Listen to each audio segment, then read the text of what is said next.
this one's for John Hutchinson, and it's kind of, I said I got behind with them, and I'm going through the book, and I'm playing a catch up. I'm still trying to do the thing, like, you know, and it's kind of maybe not as relevant as it could have been, but I think it does still count for other reasons. And he said, what happens if a job comes in, say like it's a hospital, and you can't do it because you're shielded or because you're a carer, and you can't take that risk of going in and getting the disease and bringing it back, and it could be threatening. And obviously hopefully we're through the worst of that now. The old masks are gone now, and it's kind of, well, theoretically we're back on the straight and narrow, and if it's kind of got back to normal. But it still stands that there are going to still be people out there that are vulnerable.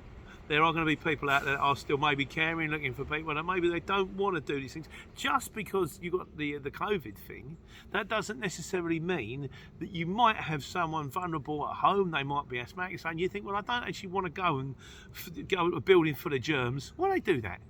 Why do they put everybody in prison in the same building so they can all teach each other how to do it wrong? Why get everybody who's sick and then stick them in one building? They'll make everyone else sick. But so your point is, you can't do it.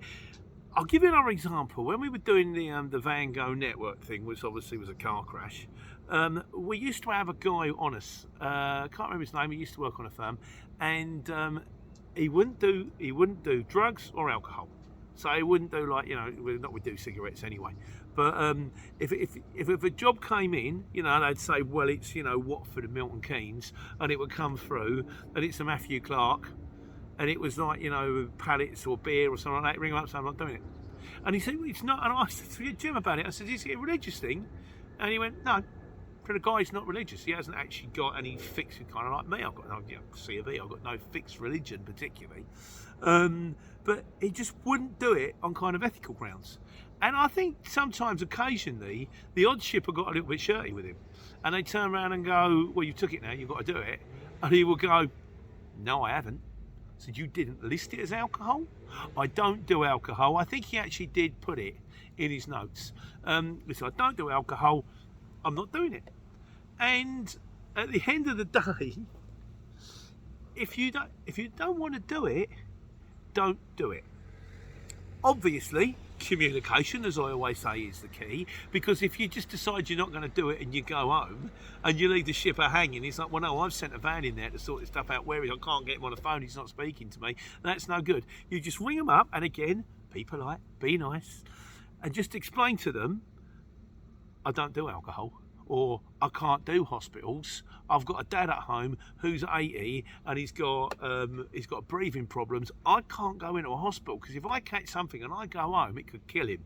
So, I mean, by rights, shippers, if it is like an alcohol, as you would with ADR, or if it is a hospital, they should put it on the notes. They don't always. We've got one coming out in a moment, and every Friday it pings up. There's 3 of them. And it's AL, so it's Hatfield, one's going to Hemel, one's going to Arundel, and one's going to Gloucester. The one that's going to Hemel is going to the Mounts. The one that's going to Arundel is Ford Open Prison, and Gloucester I haven't done yet. So, but you kind of think you really should write that as a prison.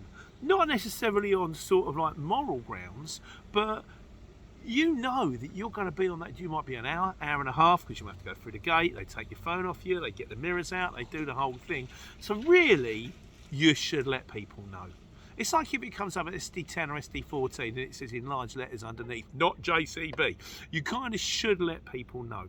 But if you take the job, and a lot of the time with a CX, we take the jobs blind, and it comes through, and you realise you can't do the job for a valid reason, not like, oh, it's an airport, I don't like airports, or oh, it's a distribution centre, oh, that's a bit of a noise, I might be there for. That's no good. But if you can say, look, I can't do it because, like, on a moral ground or an ethical ground or a health ground, ring the shipper, tell them. So I'm ever so sorry. And at the end of the day, you've got to be firm. If they scream and shout, say, look, here's the thing. So I will not be doing that job, because I am not going to risk my father's health for the sake of, 65 quid. So I'm telling you now I'm not going to do it. The worst they can do is they can give you negative feedback. And in this situation, you will go to the CX and say, this is what happened. I've recorded it. I can show you the phone calls. I went back to them. But ultimately, you've got to bear in mind, guys, it's just a job at the end of the day.